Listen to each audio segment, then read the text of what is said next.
We're going to pick some jalapeños here to make some hot sauce. Hopefully, in a few weeks, it will be delicious. Now it's time to cut them up and get them in the brine. To prepare the hot sauce, I've got to take the peppers that I've picked and I've got to cut them and put them into the jars. So I'm almost done here. I've got 2 jars just about filled. They're quart jars, and they're jars designed for the purpose of fermenting. They've got a spring in there to hold the vegetables down under the brine, and then that helps to keep it ready to roll for the duration of the fermentation. So I've got cut up all of the jalapeños except for one, and then I've also got this ancho, listen to me, a poblano that we're going to put in there too. So to cut these, I just take the end off, right?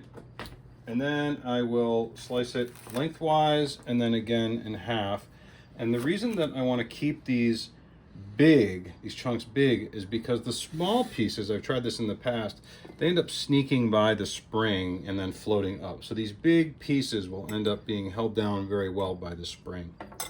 Okay, so here's the poblano, and we're going to take that thing, cut the end off there, and then we'll do the same thing. But this one we can cut up into smaller pieces because it starts out bigger. We do want to keep the seeds because we do want the heat from the seeds, and I'm going to divide this between the 2 sections. So we'll put that in there, and we'll do the same with the other side. All together, too much fun. Now you'll notice I'm wearing gloves. That's because these peppers, particularly the jalapeños, will produce an oil that's filled with capsaicin, and that will indeed burn your face if you won't go and touch your face. So this is not required, and many times I'll make this without gloves. I'm just doing it today. All right, so that's the end of cutting. Now we have to make the brine, and I've got 8 cups of water right here, which is the same as 2 quarts, and I have salt, and the salt is 6 tablespoons to go into these 8 cups is the way that it measures out. Now this salt is pickling salt, canning and pickling salt. It's got to be that. I'm not sure what the chemistry is, but this is the stuff, and so that's what we're going to use. And as a shout out to Tupperware, you'll notice I'm using some Tupperware tools. This particular measuring device, you can use it for liquid on one side, solid on the other, and the neat thing is you can fill it up, scrape it off, and then just push it out, and then all of the solids will come out. So if you're using it for flour and stuff, it's pretty awesome. All right, so give this thing a stir and get all of that salt mixed in. Turn it into brine.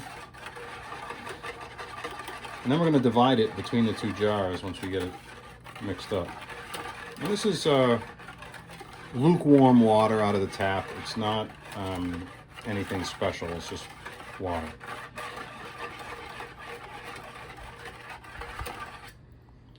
All right, so that should do it. We've got the water, the salt is all distributed, all of the vegetables are cut, and what makes this work is that on the vegetables that we've taken directly from the garden or from the supermarket, there's naturally yeast and other living organisms on the surface. And so what we're going to do is we're going to allow them to thrive inside of the brine, and by doing so they're going to consume the sugars and so on that are in the vegetable flesh, and then that will ferment the fermentation, right? So it's going to emit carbon dioxide as it eats, but it will be creating a delicious set of flavor profiles inside of here. So here we go.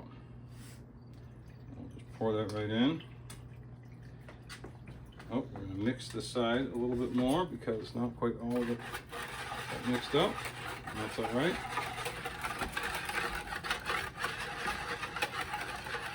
And you can see the water is just about, it's up to there right now. The reason we do this, again, is the salt water is amenable to these organisms, and we want to help them to thrive. And so we put our water in, and it's going to get up to the top. Now, you'll see some things will float in there. The other thing is that there might be bubbles, and so we want to try and convince those bubbles to come out of there, at least give them the college try there. All right, and we are right up to the top, which is good. We'll put a little bit more in. And I've got extra brine, that's all right. It's always good to have extra. So we use these lids and springs, and the spring holds the vegetable down under the surface of the water because we don't want the vegetable to be in the air because then it will rot. Instead, we want it to be beneath the surface of the brine at all times, and the spring is going to do that. So as the yeast begins to eat and soften the flesh, everything will start to compact, and the spring will do the job of holding it all down.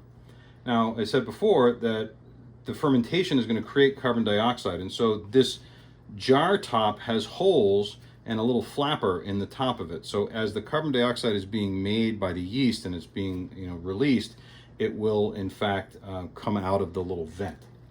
So we'll put the lid on. Now this is something you got to be a little bit careful about, because if you let go before it's screwed down, the lid will go shooting up into the in the kitchen, fly all over the kitchen, and then you'll end up with a mess, and you probably don't want that. Let's see, that is not secure. And there it is. So there we go. What we've got here is 2 quarts of veg, in this case peppers, jalapeno peppers, and 1 poblano that are going to go into a dark area for about 3 weeks.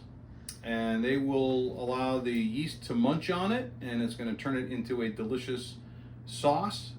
When it's finished, I will put it in the blender, so we'll drain out all the brine, and then we'll put all the veg into a blender. We'll blend it, keep a little bit of the brine to go in there just to make it liquid so that it can come out of the jars. Then we'll put it into shaker jars that we can use to put on our eggs and sandwiches and whatever else you put hot sauce on. So there you go, jalapeno hot sauce straight from the garden.